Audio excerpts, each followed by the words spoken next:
कोई भी दलित का, कोई भी जो है पिछड़ा दलित या कोई बिहार का लोग अपना हक के मांग के लिए लोकतंत्र में आंदोलन नहीं कर सकता। हम चाहते हैं कि चौकीदारी प्रथा लागू हो, इन लोगों के ऊपर जो मुकदमा हुआ वो वापस हो और जिन लोगों को बर्बरता से पीटी गई जिनके द्वारा, उसके ऊपर मुकदमा। लंबे समय से चौकीदार दफीदार को लेकर के पासवान समाज के लोग आंदोलन कर रहे हैं। यूँ कहे कि कई बार आंदोलन किया और सड़कों पर भी आए, लेकिन सत्ताधारी के कुछ नेताओं ने उनको मान मनोबल करके उनको आंदोलन से वापस लौटाया। लेकिन कल का नज़ारा कुछ और था। जो रिटायर्ड हो चुके हैं, यानी जो लोग चौकीदार का नौकरी कर चुके हैं, उनमें से कई लोग सड़कों पर उतरे। उनके अलावा भी उनके समाज के लोग सड़कों पर उतरे कि हमारे बच्चों के भविष्य के लिए जो है चौकीदार दफेदार की जो नौकरी है वो पासवान समाज को दिया जाए। इसको लेकर के पटना के जेपी गोलंबर से जैसे ही यानी प्रदर्शनकारी डाक बंगला चौराहे पहुँचे और वहाँ से आगे बढ़ने का कोशिश किए, बैरिकेडिंग टूटा और प्रशासन की तरफ से उनको रोकने के लिए लाठी चार्ज करना पड़ा। उसके बाद से आरजेडी के विधायक कुमार सुरजीत ने भी इसको लेकर के सरकार पर निशाना साधा।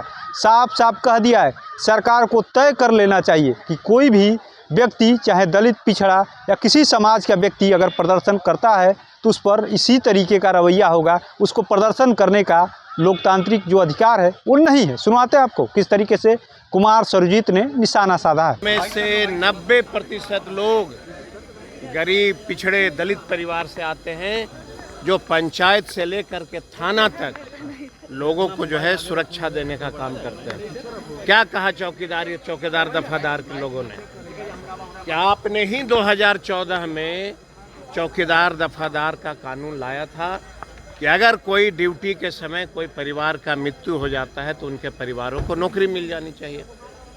या उनके जो है जो प्रथा चली आ रही है सदियों से, देश आज़ादी के समय से ये चला आ रहा था कि अगर कोई चौकीदार की मृत्यु हो गई या उनकी उम्र हो गई तो उनके बच्चे को फिर से नौकरी मिल जाती है। लोकतंत्र में अपनी मांग को मांगना अधिकार है। कोई लोकतंत्र में अगर प्रदर्शन करता है, आप उसके ऊपर लाठी से प्रहार करते हैं, सड़ फोड़ देते हैं, मुकदमा कर रहे हैं, तो नीतीश जी को और उनके गठबंधन के लोगों को ये तय कर देना चाहिए कि मेरे राज्य में कोई भी दलित का, कोई भी जो है पिछड़ा दलित या कोई बिहार का लोग अपना हक के मांग के लिए लोकतंत्र में आंदोलन नहीं कर सकता है। हम चाहते हैं कि चौकीदारी प्रथा लागू हो, इन लोगों के ऊपर जो मुकदमा हुआ वो वापस हो और जिन लोगों को बर्बरता से पीटी गई जिनके द्वारा, उसके ऊपर मुकदमा हो। यही हम लोग का भाग गए। लोक जनशक्ति पार्टी कभी भी गरीबों के हितैषी नहीं रहे। जब तक हमारे स्वर्गीय रामविलास पासवान जी थे, जब तक हमारे स्वर्गीय रामविलास जी थे, तब तक लगातार सदन में चौकीदारी प्रथा की बात चलती रही। इसलिए मैं लगातार कहता हूं कि अगर वो जीवित होते तो बिहार के दलित को, ओबीसी को शायद ये दिन देखना नहीं पड़ता। चौकीदार लोग, दफादार लोग अपनी मांग मांगने के लिए सड़क पे उतरे हैं, आप उसको लाठी से मारिएगा। कई लोगों को जो है सर फोड़ दिया। अरे भाई क्या कर रहा था वो, क्या गुनाह था उसका? वो अपनी हक की लड़ाई मांग रहा था। कानून आपने लाया, अगर माननीय न्यायालय ने उस कानून को कहा कि गलत है तो आप उस कानून को फिर से बनाओ। ये सरकार की नैतिक जिम्मेवारी थी कि अगर न्यायालय ने इस कानून के ऊपर कोई ऑब्जेक्शन किया है, आप उसमें कोई चीज़ जिस पे ऑब्जेक्शन है उसको संशोधन कर दो और संशोधन करके फिर से इस कानून को ले आओ। तो इन लोग नहीं मांग सकते हैं ना। आज भी राजू तिवारी जो चिल्ला करके बोल रहे थे वो नहीं बोलेंगे ना।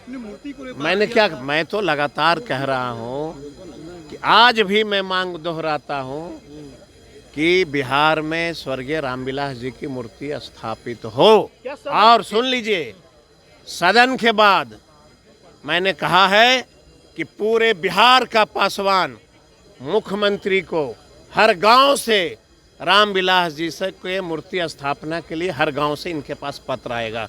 ये आंदोलन होगा कि बिहार में जितने पासवानों को और रामविलास जी के जितने अगुवाई हैं, पूरे बिहार में मुहिम चलेगा कि मुख्यमंत्री को पत्र लिखिए कि रामविलास पासवान जी एक दलित के बेटा थे, उनकी मूर्ति स्थापना हो।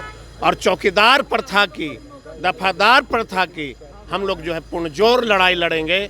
और हम लोग जो है, मेरी पार्टी और हमारे तेजस्वी यादव पूर्ण तरीके से चौकीदार दफादार के मांग के साथ हम लोग खड़े हैं। तो आपने सुना किस तरीके से कुमार सुरजीत आरजेडी के विधायक हैं, पासवान समाज से आते हैं। उन्होंने साफ साफ कहा कि आखिर में जो लोग बात करते हैं, पासवान की, दलितों की, तमाम लोग जो बातें करते हैं, आखिर में वो लोग चुप क्यों हैं, उनको बताना चाहिए। साथ ही साथ उन्होंने कहा कि जो लोगों पर लाठीचार्ज हुआ है, जो लोग करने वाले लाठीचार्ज हैं, उनके ऊपर कार्रवाई होनी चाहिए तत्काल। और साथ ही साथ बड़ा संदेश भी दिया है कि अब सदन खत्म होते ही पूरे पासवान समाज के लोग एकजुट हो रहे हैं और अलग अलग जगह के लोग जो है, अलग अलग क्षेत्र के लोग पत्र लिखेंगे नीतीश कुमार को अपनी समस्याओं को लेकर के, रामविलास पासवान की मूर्ति लगाने के लेकर भी पत्र लिखेंगे।